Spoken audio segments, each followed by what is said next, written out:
धम्म प्रभात। बहुत बहुत साधुवाद। कल्याण हो, मंगल हो, दीर्घायु हो, सदा सुखी हो। आज हम संगत करेंगे चारों धाम। धाम से ही, धम्म से ही धाम बना है। और धम्म यात्रा क्यों करना चाहिए? कालांतर में जब धम्म का प्रभाव समूचे वर्ल्ड में था,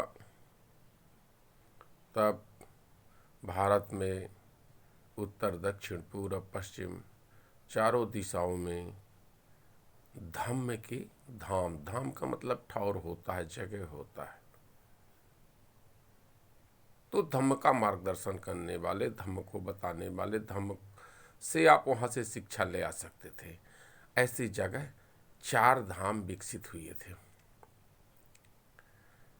चार धम्म के स्थान विकसित हुए और बहुत सारे स्थानों पर विद्रुपीकरण करके कब्जा कर लिया। चारों धामों में भी कब्जा कर लिया गया है। फिर भी जो अभी भी धम्म के स्थान हैं, आप यात्रा करें और उन स्थानों को भी जाने जिन स्थानों को विद्रुपीकरण करके कभी मुसलमानों ने कब्जा किया, कभी ब्राह्मणों ने कब्जा किया, ब्राह्मणीकरण किया है, इस्लामीकरण किया है, या अन्य लोगों ने कब्जा किया है, तो उन लोगों को भी आपको जानना चाहिए। तो धम्म यात्रा के लिए आप अपने परिवार के साथ में जाएं, साथियों संबंधियों के साथ में जाएं और धम्म यात्रा में जाएं। उस स्थान पर जाएं, स्थानों पर जा कर के आप वहाँ की जानकारी, वहाँ की शैली, वहाँ की कार्यशैली, वहाँ का कार्य करने का उद्देश्य, कब से बना है, क्यों बना है, किस लिए बना है, यह अविरल कौन सी सेवा दे रहा है, इससे बहुजन हिताय बहुजन सुखाय के लिए क्या लाभ मिल रहा है, ये सब जानें। और जानने के बाद फिर जब आप घर में वापस आते हैं तो अपने नात रिश्तेदार, नात गोत्र, मित्र यार, इन सब लोगों को बुलवा करके कार्यक्रम करके अपनी जानकारी को साझा करें। जब आप उत्तर भारत से दक्षिण भारत, पूर्व भारत से पश्चिम भारत तथा वर्ल्ड के तमाम स्थानों की जानकारियाँ अपने लोगों के बीच में शेयर करेंगे, वहाँ के लोगों से जुड़ोगे, वहाँ के कल्चर को जानेंगे, वहाँ के रहवास को जानेंगे, निश्चित रूप से मन के तार, यहाँ के मन के तार वहाँ के लोगों से जुड़ेंगे, वहाँ के मन के तार वहाँ के लोगों से जुड़ेंगे, और यह एक जो मानसिक जुड़ाव आपको एक बहुत बड़ा आयाम देगा, बहुत बड़ा संघ डेवलप होगा, आपके मन को संतुष्टि प्राप्त होगी जब आप पूरी तरह से शुद्धता के साथ जानेंगे। इसलिए आपको प्रत्येक वर्ष में कम से कम 2 से 3 धम्म यात्राएं करना चाहिए।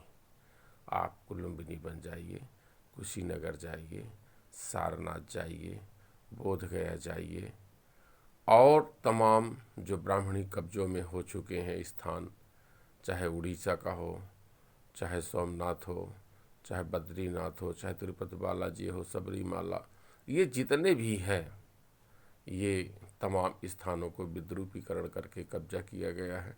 अभी अभी लेटेस्ट में काल्पनिक राम का असली मंदिर अयोध्या में बनाया जा रहा है। तो आप सब स्थानों पर जाइए और जानकारी करिए, और जानकारी आकर के फिर अपने नात मित्र रिश्तेदारों से आकर के शेयर करते हैं। तो धम्म यात्रा अवश्य करें। धम्म यात्रा करके वहाँ के स्थानों पर जाएं, वहाँ के स्थानों के रहवासियों को जानें, वहाँ की कार्यशैली को जानें और अपने लोगों से शेयर करें। वहाँ के लोगों से यहाँ को जोड़ेंगे और यहाँ के लोगों से वहाँ को जोड़ेंगे। क्या होता है, तथागत बुद्ध के उस लोगों के मन को उच्चतम शुद्धि तक ले गए, शिखर तक ले जाने के कारण सारे लोगों के चित्त विकार से मुक्त हो गए, जिस कारण समूचे भारतवर्ष में और वर्ल्ड के तमाम राष्ट्रों में बुद्ध के धम्म की कल्याणकारी नीतियाँ, कल्याणकारी शिक्षाएं, कल्याणकारी ज्ञान लोगों के मन में प्रवाहित होने लगा। शील समाधि प्रतिज्ञा का पूरी तरह से अभ्यास हो गया। लेकिन कालांतर में जब लोगों के मन में विकार पैदा हुआ और उसको विद्रूपीकरण करके किया, तब भारत में गैर श्रमण संस्कृति के लोगों ने उस प्रभाव को ख़त्म करने के लिए 33 करोड़ देवी देवताओं की संरचना कर दिया। काल्पनिक रूप से 33 करोड़ देवी देवता तमाम ग्रंथों को विद्रूपीकरण करके तमाम तरह की कापोल कल्पित कवित कहानियाँ और रचनाएं करके लोगों को गुमराह करने का काम किया। इसलिए आपको शुद्धता जानने के लिए धम्म यात्रा करना चाहिए और निश्चित रूप से उसको साझा करें, जानकारी शेयर करें।